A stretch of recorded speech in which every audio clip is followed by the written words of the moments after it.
Netflix is in trouble, and the fix is in this video. Hi there and welcome to another episode of What If Economics. I am your fearless channel pilot AI Tony. On this channel we boldly explore intriguing topics in business and economics and present you with a raft of possibilities to challenge your mind and enrich your mortal experience. If you are new to the channel, or haven't yet subscribed, please subscribe for continued access to enthralling business and economics features, all delivered directly into your colorful YouTube feed. Let's dig into this one. Video streaming platforms for home entertainment have exploded in growth over the last decade or so. Since the launch of Netflix's streaming service in 2007, we've all come to rely on the luxury of binging, on a whim, a variety of what we may consider first-class visual entertainment. This cord-cutting revolution has come to represent a direct challenge, some may even say sounds a death knell, for the business models of traditional brick-and-mortar movie theaters, cable network operators, and Hollywood movie and TV studios in a much broader sense. In fact, all the large movie studios have taken note of this phenomenon, and have been actively pursuing investments to establish their own streaming services. It is for this reason that we propose these 5 strategic moves, designed to help Netflix retain their perch on the now most sacrosanct streaming mountaintop. Keep in mind that the goal here is to lower viewer acquisition and retention costs. Move number 1. A left-right switch. This may be the most controversial idea presented here, but it should be worth noting that the country has been steeped in a culture war for at least the past 2 decades, and the divide now, most would agree, has never been more sharply defined along hardline political and ideological lines. This of course means that the movie and TV segments of the culture have not been able to escape the throes of the ongoing battle, with a single line or scene in a movie being just about enough to ruin viewer engagement for one group or another. Since the goal of offering a global streaming service is to please all viewers as much of the time as is possible, there might not be a more practical way to cater to all user preferences without this accommodation becoming a central feature. But how would this be practically implemented, you may ask? With a few tweaks to the naturally fluid content production process, this most certainly could swiftly be accomplished.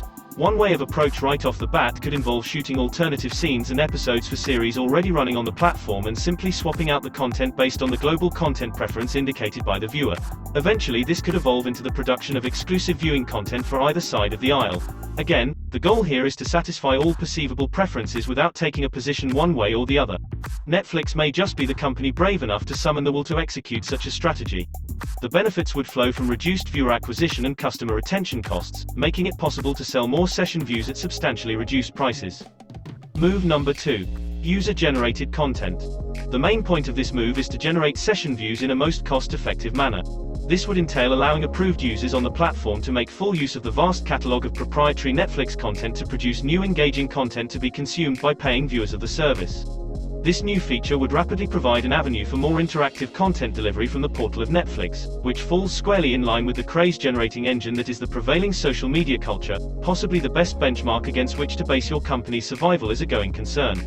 It would also provide a convenient opportunity for the company to promote the less well-known content it produces, movies and shows which may very well have become unwittingly submerged in the deluge of new content that floods the platform periodically. The company could then compensate the amateur creators of this service using an advertising and endorsement tipping model, similar to the one being used by YouTube and others. This could therefore be the cleanest way to implement their broadly unpopular contemplation of a long-run Netflix viewing experience built around selling advertising. The potential for growth with this offering is clearly worth considering. Move number 3. Netflix needs to get into fitness streaming content. Creating content for a new functional entertainment subgenre may provide welcome added value to users of the platform.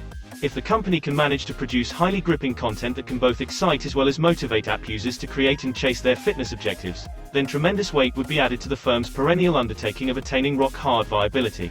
Much like the social revolution of the past few decades, the fitness craze sweeping across the West looks set to be a phenomenon that is likely here to stay, and the numerous supporting industries already amassing around it only serve to affirm this reality. As a result, it would be borderline malpractice to not consider forging a strategy for delivering high-quality fitness entertainment content to this ready audience segment. Think of comedy, drama, horror and suspense being intricately interwoven into solidly designed routines for meeting various exercise goals. You can definitely visualize the transformative impact of the Netflix effect in the growth of fitness culture. Just like the previous 2, this move would also generate platform engagement at minimal cost of acquisition. Move number 4. A new video books service. The audiobooks market is expected to be worth a cool $15 billion per year by the end of 2027. But imagine adding sparkling visual enhancements and effects to the overall immersive reader experience. Whether fiction or non-fiction, independent or publisher-backed, content could be rolled out to satisfy the vast cohorts of people that use the platform globally as their primary daily diversion. The company certainly has the capacity to deliver the stunning visuals appropriate for elevating quality literary works, and to do so with much more speed than conventional TV production. A video book production would amount to exciting content delivery that strips away the need for most of the budget-heavy items that often weigh down a full-fledged screen adaptation. Screenplays and scripts, along with huge production crews and accompanying accoutrements, are just a few of the major items that would be struck from the cost accounting records. The end result would naturally produce speedier content delivery, much more variety, and much more management flexibility in the spending of increasingly limited programming budgets. These video books could also provide valuable insights into content demand trends and serve as market research litmus tests for future full-length TV and movie adaptations. Comics, graphic novels and books made for kids would all benefit from a new format to animate their colorful pages. While technology would have to be developed to properly render this new format for books, it goes without saying that once this hurdle is cleared and production begins in earnest, a Netflix video books revolution would be certainly one for the ages. And finally, move number 5, Netflix sports leagues with games and dramatic content across different sporting disciplines. Consider the large number of players that fail to make the cut for the choice ranks of the NBA, NFL, or the MLB on a yearly basis. Now think about the Netflix service, and the dearth of engaging sporting content on the platform that has existed for years. The NBA alone generates $10 billion in takings on an annual basis. Such an open state of play represents a glaring opportunity for a courageous streaming company. With the company's proven flair for creating drama-fueled content, and the inherent excitement characteristic of all major sports, a successful foray into the sporting arena with Netflix-branded leagues as the centerpiece of the entertainment is quite a scintillating prospect for the sports-starved platform.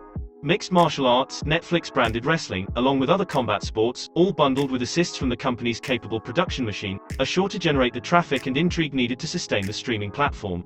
Franchises would be auctioned, venues sold out, and a sporting revolution would be brought to bear on a receptive streaming audience. While this would surely be an initiative for the medium to long-term growth horizon, auctioning the teams and getting the owners to construct their own venues for the games would vastly improve the time frame within which the service could be delivered. The sporting content would, of course, generate tons of session views, with its inherent likability delivering cost-effective viewer acquisition and retention benefits. And those are the 5 moves that could help reassert Netflix's streaming dominance.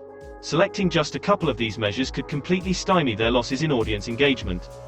The likes of Amazon and Disney are certain to respond to the challenge with similar strategic moves. Amazon in books, and Disney in sports. But with the first mover advantage, and the fact that the company is exclusively focused on a single area of business, that being streaming, the odds would be in their favor to come out the pack triumphant. If you liked this video and would love to see at least a few of these strategies put into action by Netflix, please like the video, share it with a friend, and leave a comment to express the way you feel about this matter. What would be your own solution to the current Netflix problem? Do you care about Netflix even? Perhaps you would rather the platform failed. Whatever the case, I would like to hear your views on this and whatever else you might consider important to discuss. Leave your comments below and let us start a conversation. Thank you for watching, and stay tuned for more from What If Economics. Tony signing out.